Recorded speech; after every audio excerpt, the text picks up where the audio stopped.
is a PodcastOne.com production.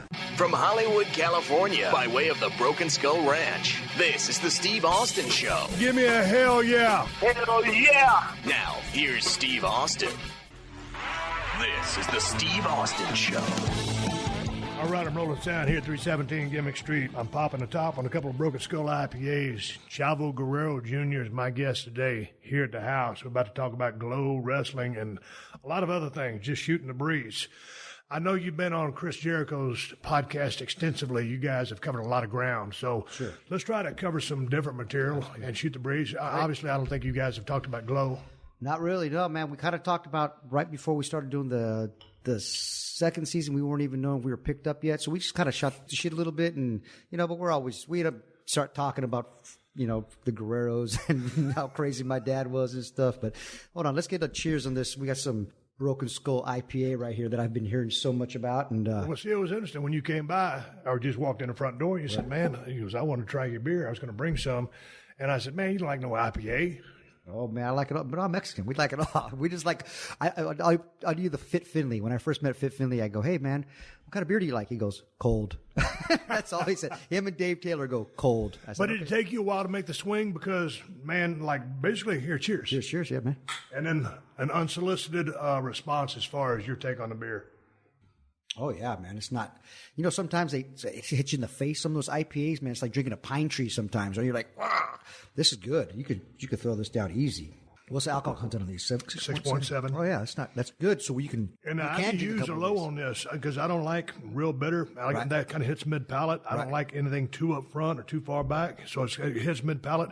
That's good. That's great. When we came up with this beer, that's Gunner Brewing Company, myself and the owner Rob Crocs all sat there at the table, and we had 12 or 15 beers that we both liked, and I kind of just described each one and how they hit, and we weeded them out, and then he came up with this formula, man, and I went up there after, we brewed the beer. I went back 25, 30 days later and took a test beer, and I was like, I figured this process was going to take a long time because can we talk about your pending project? Because you're about to come up with the beer. I got a beer coming out called Guerrero Golden Ale.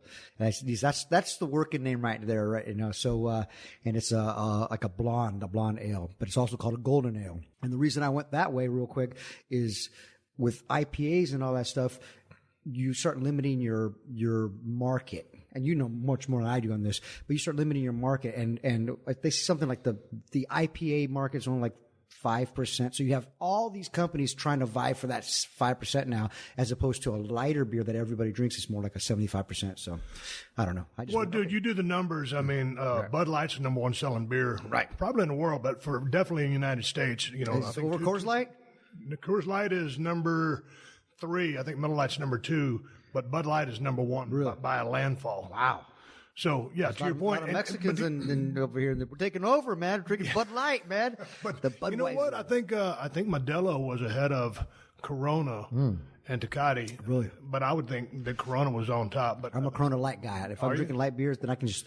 No, if I'm at the river, I'm throwing down Coors Lights like crazy. You know what I mean?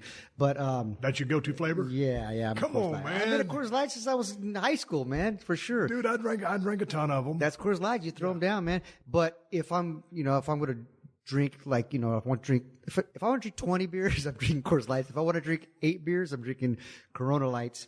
If I want to drink 1 or 2 beers, I do an IPA or something to that effect. The thing about these are 22-ounce bombers. So, I mean, it's almost 2 beers, and it's 6.7, I don't know. You were around. You're a little bit younger than me. You're 47? 47, yep.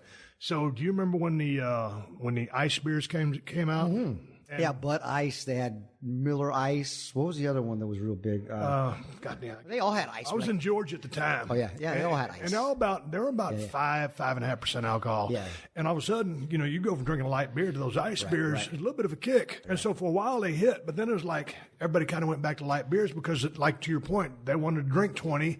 And be able to kind of still function. I don't want to say drive. Sure.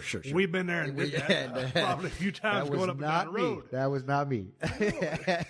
Throwing beer bottles out the side of the road and hitting the signs. That was not me. Actually, I grew up traveling with my dad and some of the guys back then. And bro, just what they used to do, man, they would never stop drinking. Harley Race and those guys, you just kept their beer full. I was in the back as a kid, and every time I saw them finish a beer, that was my thing. Give them a new beer. That was the thing when Vader was riding with Harley Race. Yeah. The rule was Harley always drove, and Leon rode shotgun. Right. When I hitched a ride, I was in the back seat. But the rule was, by the time Harley had finished the beer, and it didn't take him long, crushed it and dumped it out the window or handed it to Leon. He had to have another beer popped open, tab, opening turned in the right spot to hand to Harley, or there's going to be hell to pay. I mean, this is just according to... Did he do the tomato juice with it? No, because we was flying down the road. Because now my Uncle Mondo will tell me that when he worked with Harley one time where the main event guy didn't show up and my Uncle Mondo was green the business. And he looked at my Uncle Mondo and goes, I want to work with the kid there. So he worked with him and goes, kid, you're driving with me to the next town. And he said the whole time, back then the speedometers only went to 85. So he had it pinned. He didn't know how fast he was going because it was pinned the entire time. And every time Harley's beer would run out, he'd pour a little bit of tomato juice and the whole beer. Here you go. He had it going from the whole time. So what was doing tomato juice? I never really got into that. I like that because it's like it's a good hangover beer. Because it's in Mexico or this Mexican culture is called a michelada. So now you can buy those. It's almost like a Bloody Mary mix, but it's got all the stuff ready to go. You just pour a little bit in your beer, and it's sometimes a Bloody Mary. Like I can have one. Two, sometimes too much for me. Right. But you just throw a little bit in your beer, and it's a good hangover cure. You just start drinking, 3 or 4 or 5 of those, you're ready to go again. So where are you at with respect to your beer? So have y'all done? Y'all got a formula? Because going back to my story, when we brewed this, dude, I went up there and tasted it twice. I said that's it, and I slept on it, and I said that's it. It's not heavy. It's not. Sometimes with the IPA, man, it knocks you, hits you in the face, which I like if I'm going to drink one. Right. But it would be hard for me to swallow this whole 22-ouncer. This is really good, man. I'm just not telling you that. Guys, for real. It's great. I could drink many of these. So when I went up there, and I said, okay, man, we'll do this one. But I thought, man, it's going to take 7 or 8 times to go through this, brewing process to get the right beer. So where are you guys at? So so far, I've gone to the brewery. We've taste tested a bunch of different beers. I've narrowed it down to the beer that I like, that we think... Not just that I like, but everybody's really going to like. It's kind of like a compromise, like a marriage. It's a good compromise, you know what I mean? Right? But so we went, and so now we're just deciding if we want to throw. What's really getting popular now is beers with a little of a fruit hint in it. Not too much, you get like grapefruit IPAs that I like and stuff. But those are good. It's just got a little bit. So we're thinking maybe we might call it Gory Bomb because my grandfather. Gory made the Gory Special, and I turned that into the Gory Bomb. I don't want it to be too much of a wrestling beer, you know what I mean? But we're still kicking it around, so we might throw a little hint of an orange, something like that in there. We're not sure yet. We're gonna play with it a little bit. So that's where we're at. We're very close. Like I could just pick that beer as the way it is now because it's awesome, and then we'd just sign some on the dotted line, basically. Don't try to put 10 pounds of shit in a 5-pound bag. Like a match? Yeah. How many times you said that? It's right? going on more and more and more as we continue to watch the business evolve. Hey, man, you were talking about Gory, and we were walking down the sidewalk to get these beers out of the crib. Dude, what kind of pressure was it coming from just, y'all, the Guerrero family is one of the most famous wrestling families in the history of the business. Was there any pressure on you? Because I know that you would wrestle Eddie, like during intermission, a lot of shows way back in the day. And Eddie actually went to college. Did you go to college? Because I'm asking you, how did you know that this was what you wanted to do? Everybody else is doing it in your family. So the first part of the question, yeah, there was some pressure for sure. As a kid, no, we had a wrestling ring in the backyard. I grew up with my grandfather's promotion. We've sold tickets, sold popcorn, sold 8x10s, set up the ring, traveled. To us, it was fun. This was what we did. It was great. There was, me and Eddie loved wrestling. We loved it. That's all we had like I said, wrestling ring in the backyard. We learned how to walk in a wrestling ring. Then the summer before my freshman year, me and Eddie must have been a junior, going to his junior year, maybe it was senior year. We traveled, my uncle Hector and my father were tag team for Dusty at Florida Championship Wrestling, FCW. So we traveled for the entire summer we spent with those guys. And man, when I tell you, we loved wrestling before. After spending, they took us on the road, they took us to the bars, they did everything. we really loved wrestling after that. We were like, wow, this is exactly what we want to do. Eddie lost his virginity on that trip. Man, it was, every little town back in the day, you know, we'd go like Monday would be Tampa, Tuesday would be Orlando, whatever. I'm getting the dates wrong, but Wednesday, the days wrong. Wednesday was West Palm Beach, you know, they do, you know, TV somewhere. Then we do Miami, we do somewhere else.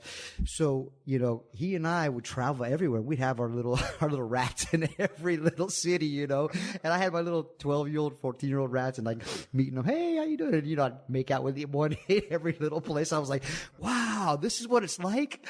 You know, and then, you know, we'd go in the bars, man. We'd travel in this place. And if I had to pull over to take a piss, you know, Mike Davis would look at me and say, nah, we don't do that. Piss in the water bottle, the Gatorade bottle, kid. They'd never stop to eat afterwards. Because we had 300-mile drive back. So we'd stop at the 7-Eleven or the gas station and we'd get beef jerky and a hot dog and a bunch of beer and we'd get the Gatorades and just start driving, man. We fell in love with it, man. It was pretty awesome.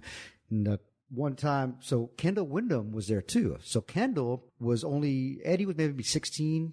Kendall was 17, but Kendall was 6'5" already. He was a big kid, so he could buy beer. So when my dad and my Uncle Hector would go do a shot for Bill Watts, they fly to Houston. This is when we were there, and they'd leave us there for a day or two. So me and Eddie would be like, "What are we gonna do?" Like, all right, well, let's call Kendall up. So we'd call Kendall to come over and go buy us a beer. We'd be, you know, looking through the medicine cabinet and find a little, and you know, oh man, we were like on our own. It was like, this is what it's like to be wrestlers. Yes, we couldn't wait. So you know that the pressure because there was no pressure there. Then once I became a wrestler, getting in the door was easy. People say, "Oh, you're a girl, come on in." Well, shoot, I'd only been wrestling a year. You know, I mean, I probably had 20 matches. Next, you know, I'm in WCW. I'm like, really? And then they're comparing me to Eddie, who they're comparing to my father, who they're comparing to my grandfather, and it's tough. That's really tough. But it was like I learned on the job, and it was a lot of sink or swim for sure. And you know, you're getting beat up a lot. You get beat up so much that you get tired of being beat up, and then you start fighting back. And so my teachers was Benoit, Eddie, Malenko, Finley, Regal. Then we had the next. Jeez, that's like a who's who of people that can train you. Then we had, I mean, those guys would beat me up every single night. Then we'd have the next generation that was like, we'd have like the Arns and the Hennings and those guys, like the Rudes and those guys. Then we'd go to the Arns and the Flairs and stuff. And then after that, we'd still have other guys like Dickie Slater and those guys. All those guys. I was working with these guys, like 4 generations of people. Colonel Parker was there and telling us all the old stories. And there was, you know, I had Booker T and all the locker room was incredible back then. We just missed you. You had just taken off, right? I think when I first started there, you hadn't hit it hot. You weren't, I think you were still the ringmaster. Yeah. Or maybe you were just killing it in ECW. One of the two. And, man, what a time to be. I was just talking to Booker T about this the other day. What a time to be wrestling. So anyways, we get wrestling, and first I'd have to pay for a lot of my dad's mistakes from a lot of the guys that, you know, they wronged. You know, he'd get me in the ring and they'd be like, certain guys like Scott Hall, I love him to death, but he lit me up real good. And that boy's got some hard chops and he's known for that. Man, he chopped me so hard. He literally, like, not just welts my chest, but cut my chest with his hand. And afterwards I was pissed. And my Uncle Hector looked at me and goes, "Yeah, welcome to the business, son." Because we do that every night. And I was like, wow, I didn't know it hurt so much. But then after that, man, you get your butt kicked enough and you're like, well, then nothing hurts anymore. But so then you're third generation. Mm-hmm. Third generation on both sides. My grandmother met my grandfather because she went to see her brother wrestle, and then saw my grandfather and fell in love with him. And all of his brothers were wrestlers, and his brother's kids and his kids were wrestlers. So on both sides of the family, there's 25 wrestlers in the family. Yeah, that's crazy. Yeah. This seems to be my observation that a lot of second generation guys, or third generation, there's not as many second generation guys. In most cases, just seem to absorb the business or have a better understanding of it, or they're more natural to it because they've been around it so much and they've just been observing it if they haven't been in the ring, but just being around it and understanding the dynamics of it. I see that for sure. Now, there's a lot of second and third generation wrestlers that are out of jobs that never made it. Correct. You see a lot of those guys. Me and Fit Finley, I use Fit Finley a lot as a example because he's a third generation wrestler. Dude, he takes the business. You and I take it serious. Yeah. I would venture to say he's probably more serious. And then, dude, I'm about as hardcore as you can get, but he's definitely serious about the business. It's way of life. We talked about a lot, man. It's real to us. It's not just the work. It's you in the ring. It's real. I remember my dad when I was a kid telling me, God, I feel the pain, man. When he was kicking my leg, I feel that pain. And I'd be the same way. I'd be in the back after selling my leg in a match, and I'm still limping. And they're going, "Why are you limping?" I'm like, "Oh, I'm okay. Never mind. I'll keep selling it." So me and Finley were talking, and Dave was like, "Sometimes there's things that I know in the business, and I don't know how I know them. I just know them." And there's a reason that when I went to Lucha Underground, so you didn't know that I'm a producer on Lucha Underground. Yeah. So when I went there. And they didn't really know wrestling. And all of a sudden, I'm telling the camera guys how to film this. Now, this is all from watching WWE and watching Vince and Kevin Dunn and all those guys do their stuff. And I was a very quick learner by watching. I was telling the camera guys how to film this, the director how to direct it, the seamstress how to sew the costumes, the tights, so that, you can't have a spike on the knee because you're gonna kill somebody, and then your ring is set up wrong. Your all these different things. Your mats are wrong. You only have 4-foot mats, and the set designer was going, well, that's all we have for a budget. And I'm like, look, I get it. That's all we have for a budget, but we're flying over those, and you could have cracked somebody's head open real fast. The show producer, Eric Van Wagenen, who Yes. walks by me and goes, what's up, Chavo? And I said, look, our mats are too small. He's like, why? And I explained to him, and he goes, okay, order mats now. It was like right there, because he understood that these guys they're gonna kill themselves. And before an indie show, when they got nobody to sue, it's fine. But when you got Mark Burnett to sue, they're gonna come after, That's the thing I liked about working with Eric Van Wagenen on Tough Enough. Dude, we'd have a little conversation.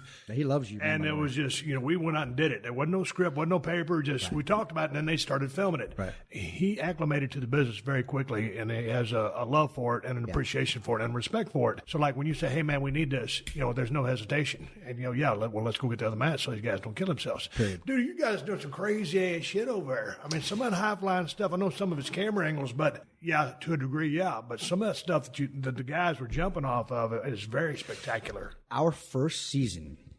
So when I came on, nobody really knew what we were, not that we were doing, but we all had an idea of what we wanted to do. And what the final product came out, I just say the stars aligned, because that product, it changed the game a little bit. We did our own thing. WWE is the Coca-Cola of wrestling. If anybody else comes out and makes another cola, you're just an RC cola. You're a knockoff. That's all you are. And we've seen it time and time again. Everybody trying to copy them, right? And they're doing something right because everybody's trying to copy them. So then we come in, and Mark Burnett is notorious for saying, hey, I would rather fail being original than succeed being the same. So that's what he did. And when we came in, we were still filming the first season, I saw the first episode. I got to saw like a preview of it. I was blown away. Just the way that the angles are. They come in with the shots of the helicopter coming into the city, and they come into a scene, and then it morphs into the ring. I was like, wow, I've never seen this before. Usually it's the production trying to keep up with the wrestlers, but this time it was the wrestlers having to keep up with production. And I pulled the wrestlers aside and said, guys, come here. We need to step up our game, because this is a new product. You've never seen this before. So then I got guys like Pentagon, Phoenix, Prince Puma, now Willie Mack, and Mil Muertes, Ricky Banderas, Drago, all these guys that have never, the world has, Mexico's seen them, but the world's never seen these guys. So, and I'm pulling these guys have been on TV sometimes for 10 years over there. I'm pulling them aside and go, look, this is all Vince stuff. Look at that camera right there. This is your money maker. Look at your face. If you're looking side to side, that camera's chasing you. You can't stop, and make sure that camera focuses on your face. They're like, oh, Chavo, they never told us this before. I said, no one's told you this before? And I said, no. And I said, okay, just now grab a hold. I don't care if it's taking too long. You just stop and wait and sit on it. I don't care if they're quiet. Now, our believers they're always constantly going. But I don't care if they're quiet. Just wait, stop. And they're like, nobody's told us this before. And I said, well, this is This is how you do it. This is what I've learned. This is how I was taught. And I was taught by the best in the business. So it's worked for a long time. They went out and did it, and look what they are doing now. This, like you were talking about Pentagon and Phoenix before. Those guys how great are those guys? Those guys are awesome. It's two of my favorite gimmicks as well. So when you were at WCW, you were paying attention to the camera setups, and when you got to WWE, you were really paying attention to stuff. Dude, a lot of people don't get that because I didn't. I was there to work, and I didn't give a shit where the cameras were. I just worked, and I was just worried about me. You were a little bit of level ahead of me, though, on that curve. Yes and no, man. You know what? This is an art form. Wrestling is an art form. I tell people that all the time. They think we just go in there and wrestle. It's an art form to learn this business. And now I grew up, I'm 85 years wrestling has fed my family. I grew up with a wrestling ring in the backyard, third generation on both sides. And it really, when I tell you, it took me 5 years before I really knew what was going on. That's the truth. 5 years of being at the highest level, of being at WCW. Now, there were times when I was wrestling in there and I'd get out of the ring and say, oh, who was my ref again? I don't remember who my ref was because I was so like awestruck. But there was one time I was in the ring and I remember hitting, the guy was on the turnbuckle and I hit him, boom, and I heard this roar like, ah, and I went, wait a minute, what was that?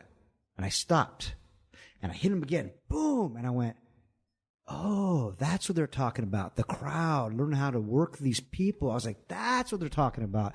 I didn't know. I was like, oh, there it is.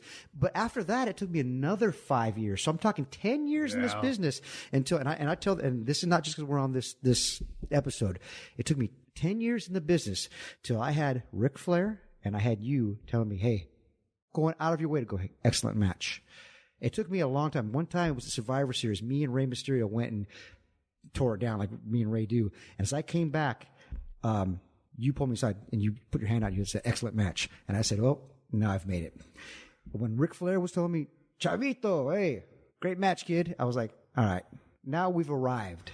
And then you even been even better than that, you know? But you agree, I agree with you because that 5 year mark is kind of a, it's Absolutely. there, but it's between the 5 and 10, and it's an average of 10 before I think, guys have flipped back and forth, babyface to heel baby or whatever. But that 10 year mark is kind of, dude, at 10 years, you should know your shit inside and out. You're still going to always have more to learn. You never stop learning. If you are piss poor at 10 years, if you're piss poor at 10 years, you're probably not cut out for this business. Yeah. But if you are, you should be outstanding by that point. And Macho Man's a classic example of that because I don't know how long he worked. Shoot. What territory he worked before he got to USWA, but he was Macho Man down there. But was he? Okay. When Vince picked him up, I mean, he'd already been in the ring damn near 10 years, and boy, all of a sudden he gets on WWF TV or New York TV with Vince and blows up because he knew how to work like a bastard. But that's how the business is. It's changed because you didn't make it to WWE, WWF, until you were 10 or 15 years in. You didn't even make it there. You were at the pinnacle of your career. Now, and nothing, I'm not talking nothing, but just saying that sometimes, because I respect those guys, and I'm always, like I said before with you in the other room, that I'm for the wrestlers, man. I'm always for the wrestlers. I want these guys to just thrive, and I want these guys to be taken care of, from all the stuff that we've gone through. But it almost seems like you start your career there now, and then you go somewhere else. You start in there like, you go down to NXT or you get trained, you're a bodybuilder or a football player or whatever you are, and then you get trained for a couple of years, and then you make it to the big time, and you stay there for a couple of years, and then you leave. It almost seems like that's the way it's happening. So there's something, we're missing a step. And thank God that that indie wrestling, there was a lot of times that these guys, I'll say Ricochet, Prince Puma, who, when I got him in Lucha Underground, I was like, how come he hasn't been picked up before? And they're like, oh, well, they passed on him. I'm like, what? Are you kidding me? Willie Mack, Brian Cage, all these guys. I'm like, what do you mean they passed on these guys? I'm like, but when you're up there, you always think, well, they got rid of this guy, but they kept this guy? Like, how did that happen? I was always a huge fan of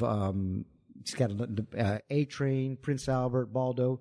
When they let him go and he went to New Japan, I was like, oh yeah, okay, there's a 320-pounder who can work, who doesn't mind putting people over and doing business, and yeah, we'll go and let him go. And I was like, well, how could you let this guy go? That guy's golden. Like that's who you build your company around. But it's interesting, when I watch Lucha Underground and watch WWE, man, I love WWE. Absolutely. But, just because they have, 2 live shows, 5 hours of programming right there, That's tough. 3 hours Raw, 2 hours SmackDown, they need talent. And, a lot of their people have, that are, making their in-ring debuts, or not a lot of them, but a few of them. They're not ready yet. 2, 3, and 4 years, and even sooner than that. And, dude, when you get your number called, it's like, when I got called up from USWA and went to WCW, and I'm working with beautiful Bob Eaton, one of my favorites of all time. And so underrated and underappreciated. If you don't know anything about Bob Eaton, you don't know shit about wrestling. That's right. I couldn't lace his boots, so I took a TV title off of him. So, what I say, hey, man, I don't think I should beat Bob Eaton, because I'm not good enough. So what are these kids supposed to say?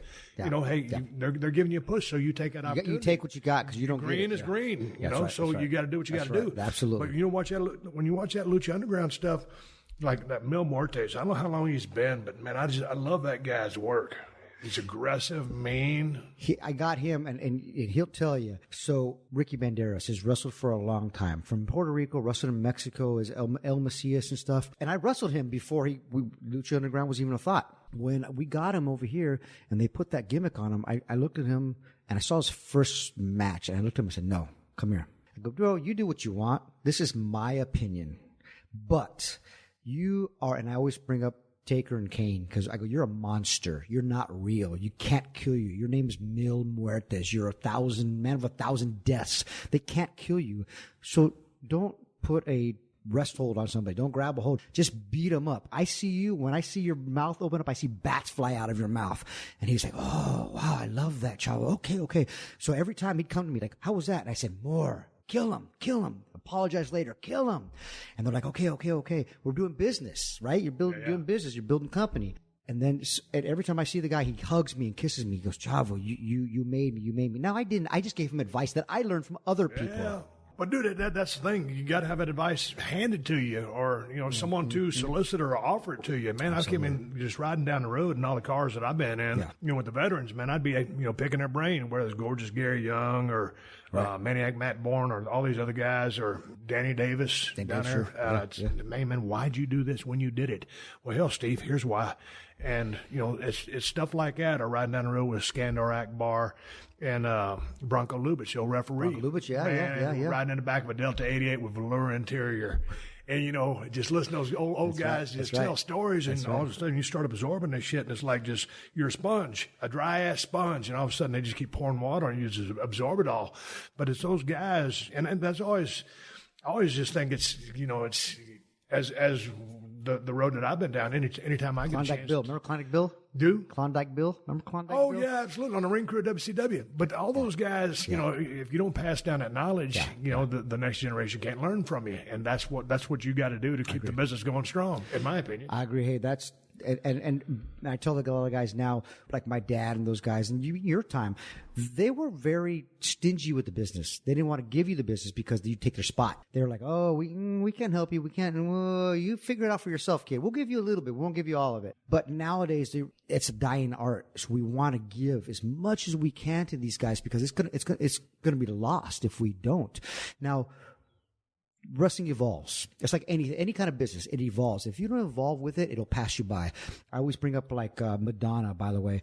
So I was listening. It was on the radio the other day, and my brother-in-law was going, you like Madonna? I said, well, I don't really have her music, but I respect Madonna because she's kept herself as a performer, as an entertainer in the limelight, kept herself relevant for 35 years or whatever it is. And that's very hard to do. She constantly changed and evolved. And in wrestling, if you don't change and evolve, the wrestling will pass you by. If you keep doing the same stuff, if they're not buying it, they don't buy it. Sometimes they buy it and you're fine. You just keep going. But sometimes, I use Terry Funk. He did his first moonsault at 43 years old. Not saying you got to do a moonsault, but you just evolve. You got to evolve. And if you don't, you don't. That's the thing that we're talking about with, grab a hold, or what do you say, 10 pounds of shit in a 6-pound bag or whatever it is, whatever that saying was. But the business has evolved a little bit. And every match can't be like that, but there's room for some of the matches to be like that. I remember Ricochet, we were talking about him, and the other kid from New Japan, that's the English kid that Will Ospreay. Ospreay. And they had that match. And it got praise and it got a lot of criticism, right?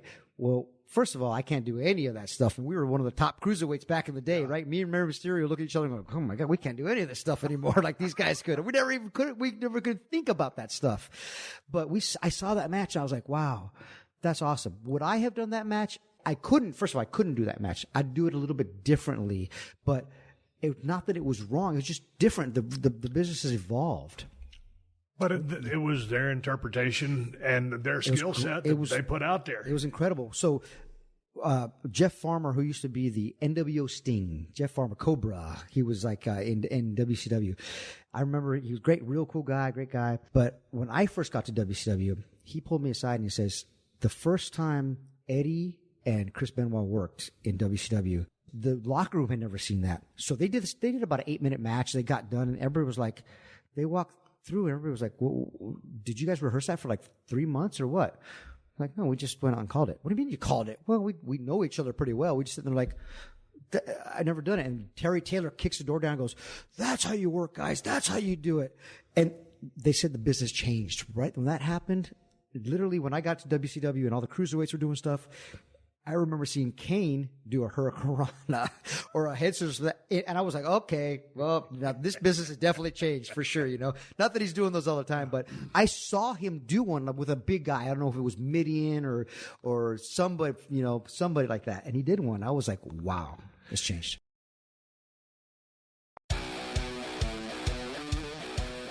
All right, listen to the Steve Austin Show. Pay attention for just a second. I want to keep this podcast free to download with minimal ads, and to do so, I would appreciate your participation in the PodcastOne survey. The responses will help make sure that the right advertisers are matched up with you folks, the audience. The survey is short and will take no more than 5 minutes of your life. Either go to podcastone.com/mysurvey or visit PodcastOne. That's podcastone.com and click on the survey banner. This survey will go a long way in making the Steve Austin Show even better, and that's the bottom line because I said so. One more thing. Thank you.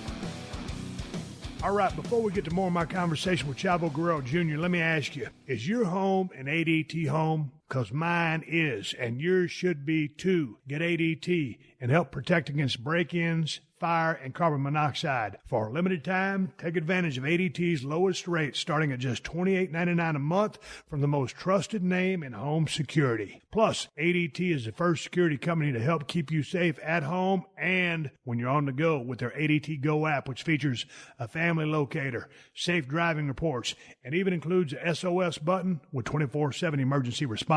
The best part is that you get ADT Go with the purchase of any security system. Just go to ADT.com/podcast to take advantage of ADT's lowest rate. 36-month monitoring contract required. Early termination and installation fees apply. Excludes taxes and fees. Applies to traditional services only. Certain markets excluded. Licenses available at ADT.com. This is the Steve Austin Show.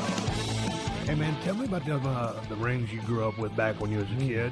Hard, man. The ring we had in the backyard was when I was a kid, it was 40 years old. So I don't know how old it is now. I mean, well. But was it just like with a 16-footer, 18-footer? No, it was probably a 20-footer. The one at the Olympic Auditorium used to be a 24-footer. Are you kidding me?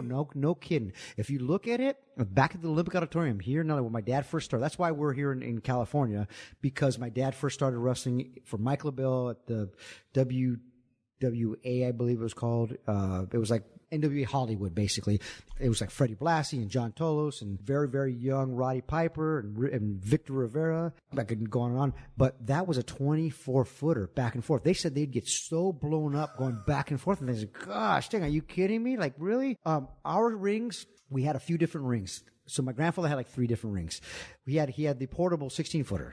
And then he had the one in the backyard was like a 20-footer. You know, that's about, pretty standard, 18, 20. That's what WWE's using. We 20. Use 18-foot in WCW. Yeah, 18 and then 20. Yeah, right. That's kind of the standard in it because you can transport it, but you can work in it actually. 16-footers are too small sometimes. If you tag a 16-footer, forget it. You just can't even. Dude, the thing about the 16-footers, let me jump in here.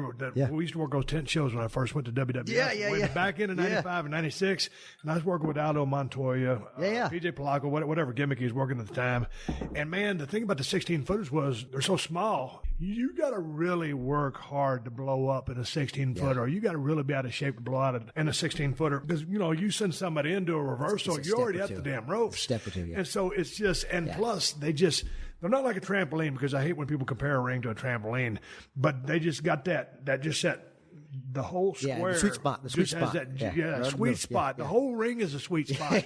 Because in an 18-footer and a 20-footer, you damn sure want to find a sweet spot. But in a 16-footer, the whole thing is. Yeah. So those things were just a blast to work in. Plus the acoustics. I don't know, but between the iron, the wood, and everything, just. Those tent shows in like the Hamptons and all those. Remember those places?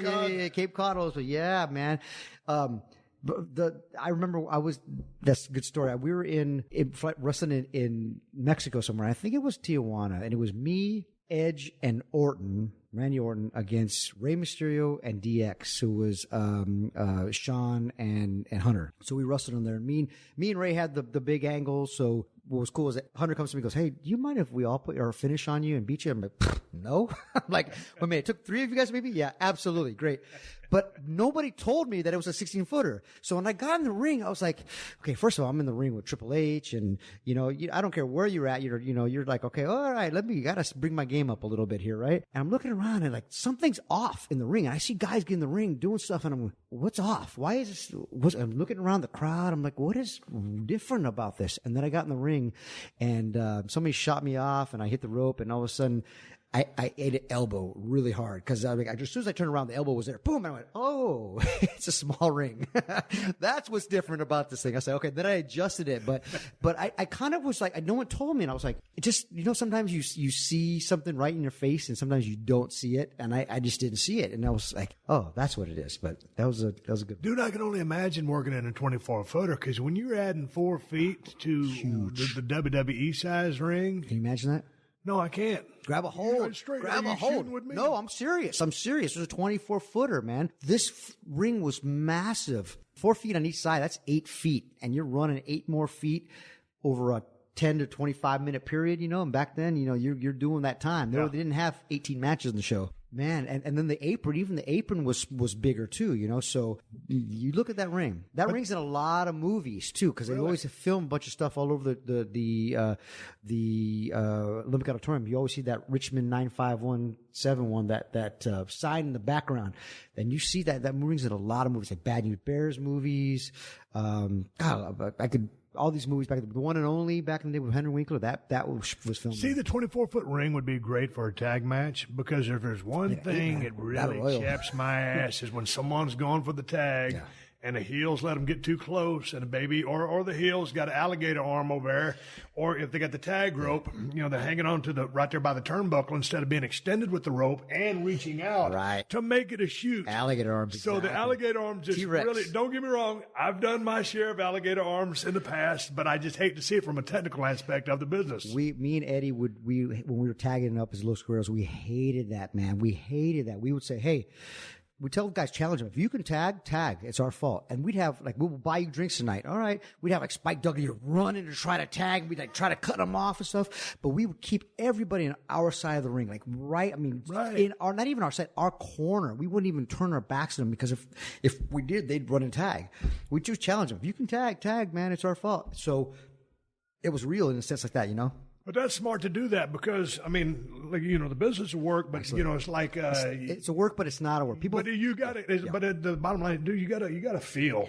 If and you'll tell me, you'll know this. If you don't believe it, they don't believe it. Exactly. When you were doing when you were Stone Cold in the heyday, and you against, Vince and all that stuff that you're doing back in the day, you looking in the eye, you believed it. You wanted to kick his ass. It came off that way. We could see it. It was, and I'm the same way. When I get in the ring, I believe. I'm looking at you. I'm like, all right, I'm gonna kick your ass. Let's do this. Because I always equate, and I use this example a lot when I'm teaching younger guys. I say, when you're in a bar fight, we've both been in a million bar fights, and all of a sudden you look at somebody, and if I'm looking around his side, and he looks away, I go, oh, I got him. As soon as he looks away or looks down, I go, I got him, and I'll turn it up. But when I look at him and he goes, yeah, come on, I go, ah, shit, man. Now I gotta go. Like, he's calling my bluff, man. Like, oh, okay. But that's the way it is in the ring. He believes it because he knows that I'm just laser through him. And that's the way it is in the ring. In the ring, if I don't believe it, those fans don't believe it. If I don't believe that I'm gonna beat the crap out of this guy or I'm getting my butt kicked, I'm running away and I'm trying to make that tag, then it doesn't matter. So I tell the guys, if you're gonna let me tag, well, then I'm going to tag. I'm not going to sit there and go, oh, because then I always, you sacrifice the integrity of the match. Don't ever sacrifice the integrity of the match. There's a couple more examples I use. So one example is I equate wrestling to, this one I'm doing like a seminar and teaching people. It's like magic. It's like Chris Angel. We all know magic's an illusion. Just like wrestling, it's entertainment. But just because magic's an illusion, as soon as Chris Angel starts floating, you go, whoa, he's floating. How's he doing that? Whoa, what's going on? How's he doing that? But when you see the string, you go, oh, okay, change the channel. He's insulting my intelligence now. So I tell the wrestlers, don't ever let him see the string. Don't ever let him see that wrestling punch. Don't ever let him see, a hold put on wrong, because then they see the string. Or can't make the tag, because then they see that string and then they change the channel. Because the biggest form of flattery is they want to lose themselves in your match. They want to suspension of belief, suspend their belief. So they want to, but if you don't let them, then they can't. So as soon as they're like, unless they're, 5 years or 10 years old, but even that, I mean, when I was a kid at the Lick Auditorium, I'd ask my dad, hey, how come when they shoot you to the rope, you don't stop? He goes, what do you mean? I go, well, shoot me the rope. We're in the ring. I'm 10 years old. He shoots me in and I kind of stop. And he shot me and he went for it. And I slowed down and I go, how come you don't do that? And he goes, well, it's wrestling. We don't do that. And I went, okay. But I'm 10 years old thinking that. A 25-year-old man's going to think, come on, let's not insult their intelligence. Let's not sacrifice that integrity of that match. So take pride in your job. All you young guys, take pride in your business. Take pride in your work, and make them question whether this is a work or not. That's where you get them. Hey, man, you're 47. You've been in the business, 22 years? Probably. Or probably more than that. I don't even know anymore. What's the worst you've been hurt in the ring? Well, I'm just getting over a bicep tear right here. Look at this. Boom. My arm's not straightening like yours all of a sudden. What happened? WrestleMania weekend, we're all in New Orleans, and we had a Lucha Underground versus Impact Wrestling, TNA Impact. I was agenting the show, for Lucha Underground, and I came in there, and then they say, hey, can you wrestle? Yeah, sure. Sure enough, some guy jumped out. I'm trying to protect him, and it just popped off. Just a fluke, just popped off. So, worst injury. Okay, so, we've all been injured a lot. Broken eye orbits, and I tore this one in 2003, this bicep. The worst injury was when I got knocked out in the ring. Billy Kidman did a shooting star press in the ring, Fresno, California, landed right on my head, and he almost killed me because my brain was bleeding. I woke up in the hospital. My wife's next to me, and she's like, I'm like, why are you here? And she's like, well, you had brain bleeding, and they were going to cut your head open if it didn't stop to relieve the pressure. So that was probably the worst. I didn't work for about 4 months. I kind of had to learn how to rewrite and stuff a little bit, but it is what it is. What'd Billy say to you? He felt really bad, but what was really cool is that he was still married to Tori Wilson at the time. So I was like, well, okay, you try to kill me, so I'm going to go hit on your girlfriend on your wife for a while. I go, what's he going to say? You almost killed me. You going to kill me again? Whatever happened to that guy? Good looking guy, good worker. I know he's producing for a while. Kidman is, he's the timekeeper. He took over Briscoe's job. Okay. Yeah, Jerry Briscoe. He's the in WWE. Yes, he's the main timekeeper in WWE. Yeah, he's gorilla position all the time, man. He's got a good little spot over there. Yeah, good guy, good worker. He was awesome, man. He was a lot of fun. We broke in together, How do you feel as far as a pain level goes? Like, man, I talked to Tommy Rogers before he died. Yeah, Tommy, what a great wrestler. Man, dude, those guys were on fire. Yeah. Fantastics. I was talking to him, and I said, Steve. He said, Steve. He goes, on a 10 out of 10, I'm a 10. And so I was like, dude, are you that bad off? And he was telling about eating perks. I mean, he wasn't. Oh, wow. He wasn't on just taking them for the hell of it because he was hooked on them. Sure. He was taking them for a shoot because that's how much pain he was in. So like right now, as I sit here before you doing this podcast, everybody thinks I'm just beat to shreds. Yeah. And I am, but I don't. On a 1 to 10, I'm not even a 1 on a daily basis. Yeah. Every now and then you have those shitty days, sure. but men are few and far between. Yeah. So how about you with all the shit you did? I actually feel good, man. What saved us is that we're not 6'8", 300 pounds. Your bones and your ligaments, mine and yours, big shows, they're all the same strength. They're just bone and ligaments. I don't have 300 pounds pounding all that all the time. So we were able to get away from it pretty good. Everybody in the family was, look back here and there, knees here and there, but for the most part, we're all okay, and I'm one of those guys that I took care of my body. I really iced all the time. I did the, I went from the, Dude, you were ahead of your time. Yeah, I did the Dallas. Nobody was doing well, DDP. I did the DDP school of self-help. We used to joke that in WCW, his merchandise would have been was a ice bag with DDP on it, because he'd be on the in the plane. And I love DDP to death, but he'd be on the plane with like 18 ice packs on him and tell him the flight attendant, "Hey, can you get me more ice?" And she's like, they only have so much ice on a plane, right? And she's like, "Son of a bitch, this guy really." He's like, "Fill all these ice packs up." It's like, dude, this guy's got some nerve asking you, "Hey, can you go give me some ice?" And he's got an ice pack on every joint on his body. I used to tell him, because it was me and Mick Foley rooming with him. He'd walk around the room naked with all these ice packs on him. Well, he was like 80 years old back then. he'd lie and say he was 45, but he was like 80. I'd have a bunch of beer. I'd have a bunch of ice from a beer, but all the damn ice would be in baggies on his damn joints. So I'd just put a beer on his arm and then go get it when I needed it. Exactly. Right? So you feel pretty good. I feel good, man. I'm thank God, man. I'm still, I don't wake up in pain. Now there's days, like you said, there's days for sure, but it is what it is. And, age has a lot to do with it too. You don't heal as fast. Like this bicep's taking a lot longer than what are you doing with your workouts now? I mean, because you're staying active, you look good. I mean, you're obviously still in the gym. So I just started working out again. I was on the margarita diet. The margarita diet. We were talking about Broken Skull Ranch margaritas. No, I was training hard, and right before I got hurt, I was probably the best I ever looked, man. I was jacked. I was veiny. I felt awesome. And then you got hurt, and so I started sitting on the couch for a little bit, and I like to eat, so we're eating, hanging out. So I just kind of started training again, probably the last 2 weeks, so I feel good, I mean, when I go in the ring, I'm gonna go in the gym, I train hard. I train smart though. I don't train real heavy. I just get in there, I kill it. I'm in there for about 45 minutes to an hour, and I get out. And I'm there about 5 days a week. Just boom, I hit it.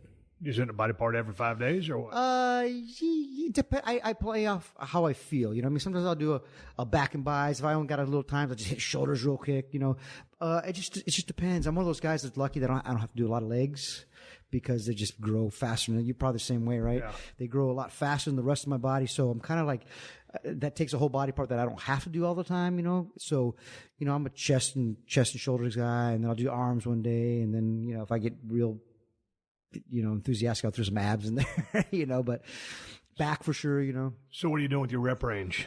I don't go less than 4. I don't ever like a 1 rep maximum. I'm not trying to gain size or strength anymore. I'm usually I superset everything. I try to get a 10 rep range. If I can hit more, then I'll hit more. But I'm usually about 10. I do everything to failure the way it goes, but it's usually about 10 reps. Until I can't do it, I'll stop, drop the weight, and hit it again. I don't have to do too much anymore. So as a kid, I didn't have to do a lot of cardio. Now I have to do more cardio.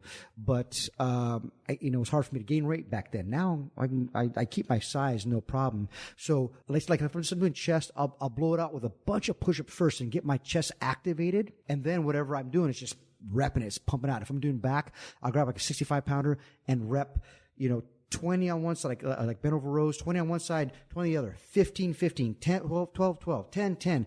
And after that, man, now it's like I'm jacked, I'm pumped. And now I'll do another 12 exercises, but everything is just, I'm done. I'm out. That's kind of what I'm doing. Like as far as my pressing movements, I'll start off, like on bench with the $135, but I'll do probably 5 sets, but I'll do them to failures. Right. So then when I start going down to get my 5s in, or my 8s and my 5s, I've pre-exhausted everything. Yeah. So the ultimate weight is not that much. Right. But it feels like a lot. You're not trying to gain size anymore. It's different. Yeah, I'm trying to train smart. I mean, because I got 2 blown rotator cuffs. I had them fixed, but they're not the same. This arm doesn't straighten out. It's all the same bullshit. But I try to kind of, get everything tired before, I tax it with, again, it's not heavy, but it feels heavy to me at the time. It's the way of life. We continually just hit it all the time. I don't ever miss more than a day or two even on vacation, I feel bad if I'm not doing squats or doing something, you know what I mean? If after 2 days, today's the third day, I got to do something. I got to break a little bit of a sweat because that way I can drink more beer and I can eat more. But, I just feel like that's just my routine, man. I gotta do to get a little sweat in there. I got to do something, you know? Hey, man, last time you competed in, the ring, was that for Lucha Underground?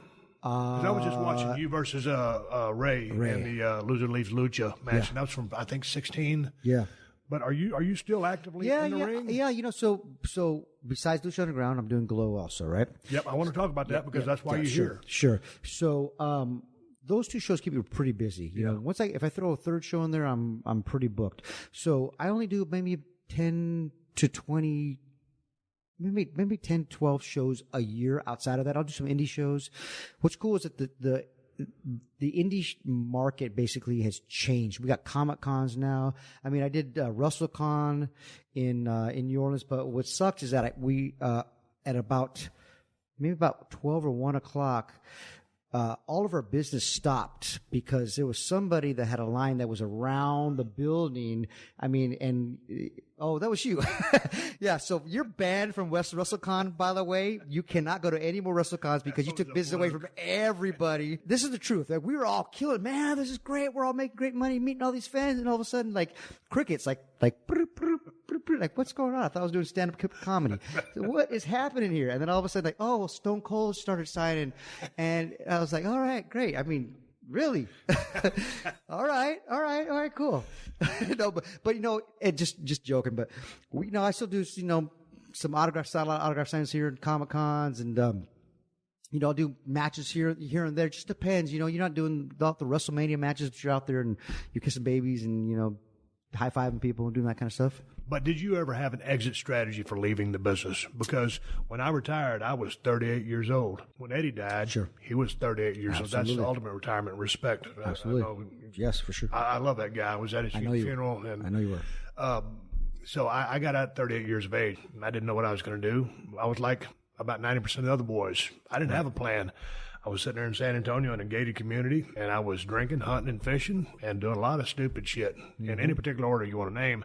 Then I said, hey, man, you better take your ass out there to Los Angeles and at least try to capitalize on what name you have left. So started doing some independent movies, and I didn't really like acting too much. I found reality television. I started podcasting, so I found my way out here. Yeah. My point is, I didn't have a plan like most other boys. I just okay, now, after 3 years of having my thumb up my ass, the R word always sounds good until you get there.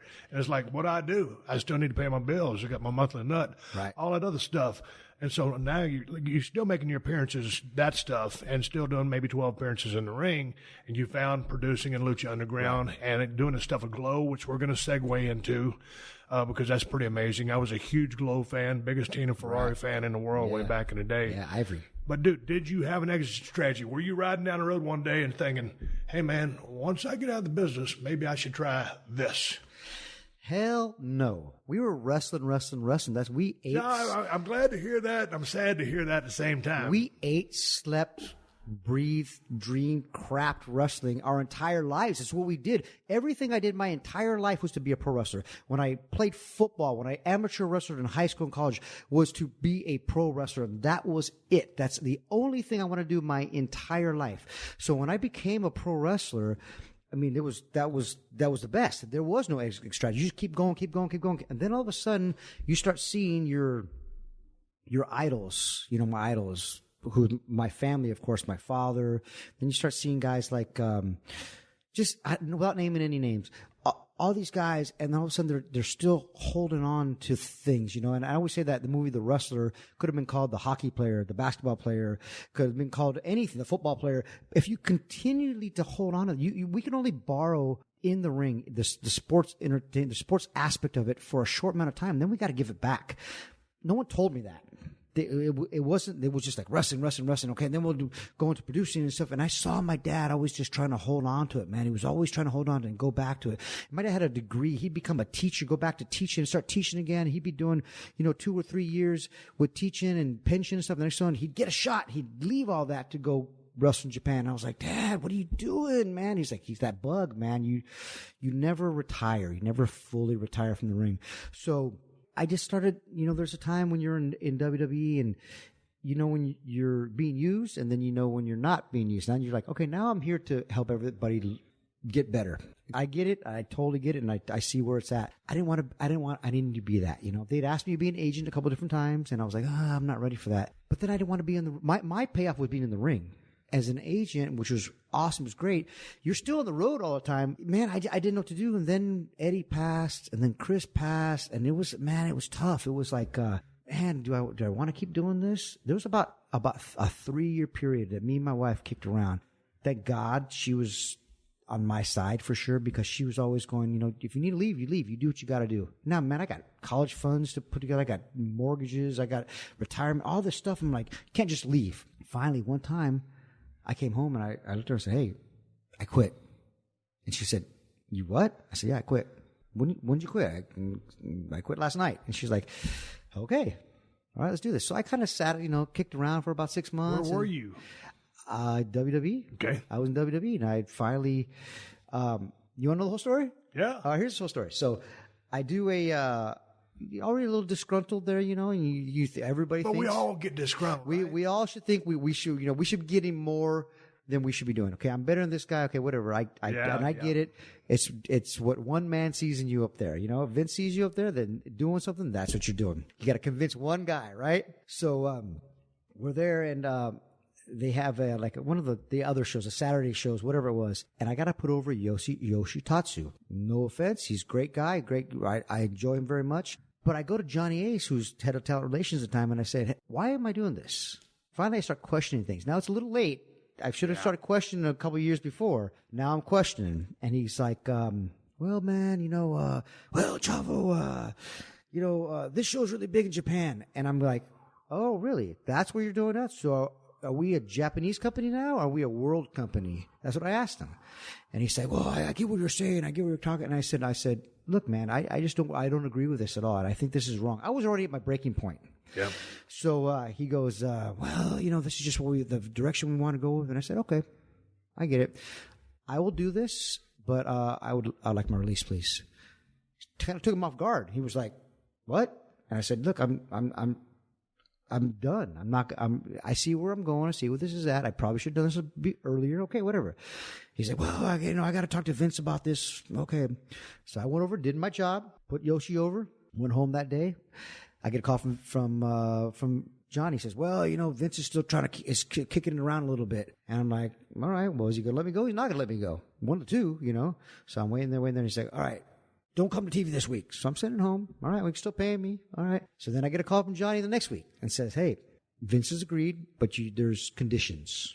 I said, what do you mean conditions? Before, but you get your release, you're still paid for 3 months, and then you can go do what you want, right? Well, that wasn't with me. It was like, okay, anytime you got to work with anybody else, you need to let us know this. And I was like, all right, that's fair. I just needed to go. And man, I felt like a weight was lifted off my shoulders.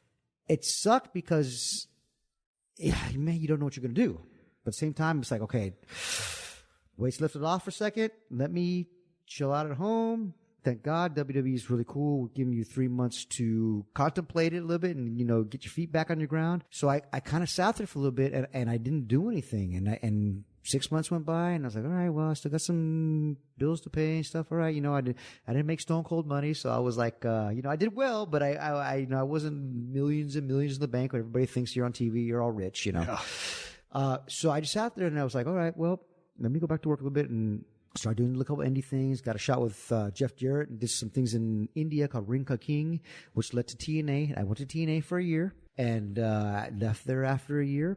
And then I didn't know what I was going to do. I kind of left wrestling for a minute, and that's when Lucha Underground called me. Until next time, my name is Steve Austin, and I'll catch your ass down the road. This has been a PodcastOne production. Download new episodes of The Steve Austin Show every Tuesday at PodcastOne.com. That's PodcastOne.com.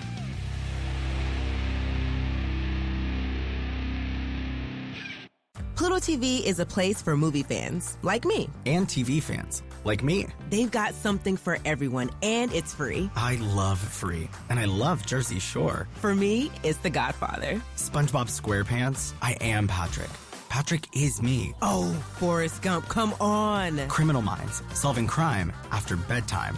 Whatever you love to watch, Pluto TV makes it easy with thousands of free movies and shows. Pluto TV, stream now, pay never. pure exploitation, ineptly made, and completely repulsive. Hi, I'm Bobcat Goldthwait. And I'm Sean McKittrick. And 0 Stars is our podcast where we look at our bad reviews and... the bad reviews of anybody who will join us here. Michael McKeon, Eddie Wong. Welcome, Eli. Feels like a film that's shown up to the party over a decade after it ended.